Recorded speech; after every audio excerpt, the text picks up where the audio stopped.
Firaxis XCOM games re-establish the franchise for a modern era, and recapture one of the most critical and unsettling elements of the game: the risks laced throughout every tactical decision the player makes as you fight back against alien invasion. So imagine the surprise felt by many when you can recapture a lot of the core gameplay in a more streamlined and accessible format.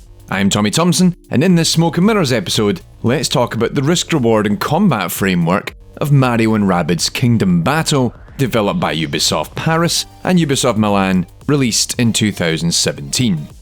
Mario & Rabbids, on paper, makes absolutely zero sense. A tactical shooter starring both Ubisoft's annoying cartoon rabbits and Nintendo's most beloved franchise. When leaked prior to its debut at E3 in 2017, it received a lot of scorn before anyone had a chance to see the game in action, and ultimately proved them wrong. It's a clone of XCOM, and it makes zero effort trying to hide that fact. That said, Mario & Rabbids takes the format in a different direction by retaining the tactical gameplay and need to anticipate enemy behaviour, but strips it of the peril that is arguably XCOM's best and worst feature, whilst making it far more readily accessible in a way that plays to the strengths of the Nintendo Switch. I won't lie in saying I often find XCOM a little exhausting to play, and this is a feeling that I've shared not just with the Firaxis reboot, but the original games as well. Death is permanent for your squad of alien-busting marines, and one bad mission can be all that separates you from complete and total failure. Not just in this current mission, but potentially for the entire game. In higher difficulties, you spend a tremendous amount of time save scumming to get the outcome you want. It's a game that requires time, patience and preparation to complete each mission successfully. Mario & Rabbids removes a lot of these elements. Missions are replayable, characters don't suffer permadeath, which is incredibly satisfying, as the last thing you want is to be responsible for killing Luigi again. But it also focuses more on rewarding players for finding an optimal route. Chapters of the story are graded on the number of moves taken and the amount of characters who don't get knocked out. It reinforces its own identity as distinct from XCOM through a focus on spatial reasoning, a more streamlined weapon accuracy system, and players being able to exploit the behaviour of the enemy AI to their advantage.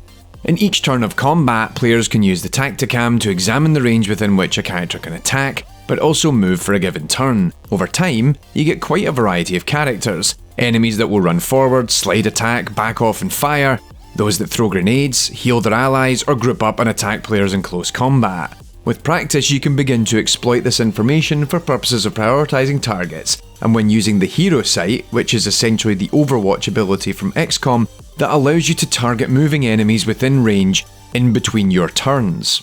Spatial reasoning is also incredibly important, not just for you to figure out how best to move into position and take aim at the opponent, but also that most characters can deal damage by running into enemies, by jumping on them or sliding past them, often with added buffs to make those powers all the more damaging. Moving around enemies and fellow players is a pretty big part of the game. Unlike XCOM's focus on defining sightlines and cover positions to pick off enemies from afar, you're often mixing it up by getting in their face, then hitting them with hammers or rocket launchers afterwards. Arguably the other key element that defines it from XCOM is how much it simplifies hit accuracy, with attacks having 0%, 50% or 100% chance of success. Your odds are much clearer and more well defined, and it also removes the stress of XCOM style play, given you're not worried about taking a shot at a rabbit that's 6 inches away from your face, wondering whether it's going to connect. If they're not shielded, it's gonna hit them. Meanwhile, the separate challenges in each game world that are unlocked after the story chapters are complete force you to re-evaluate how you would approach specific and familiar problems from the game in increasingly more difficult and bizarre ways.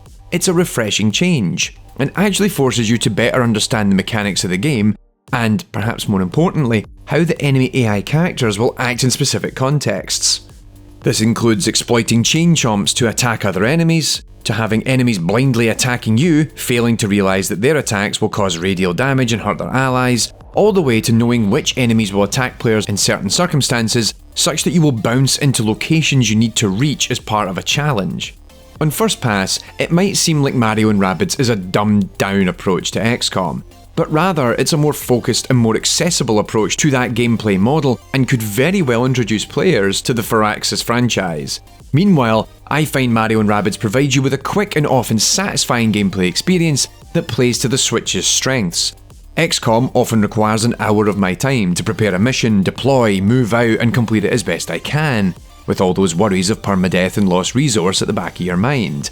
That's the crux of that experience, and I still really enjoy that. But here you can sit down, be it in portable or docked mode, smash through a mission or two pretty quickly, then put it back down, all within the space of, 15 to 20 minutes. All in all, it's a pleasant surprise and well worth checking out. It might not be ideal for avid XCOM fans, but instead provide an introduction that could lure new players towards that more ardent franchise. Hope you enjoy this slightly tweaked approach to Smoke and Mirrors. I want to streamline the series into focusing more on specific elements of a game rather than a simple is good is bad review format, and kind of tie the AI to it where necessary. As always, Smoke and Mirrors is up early on Patreon, so support the show and you can see these before everyone else. Stay safe, have fun, I'll be back.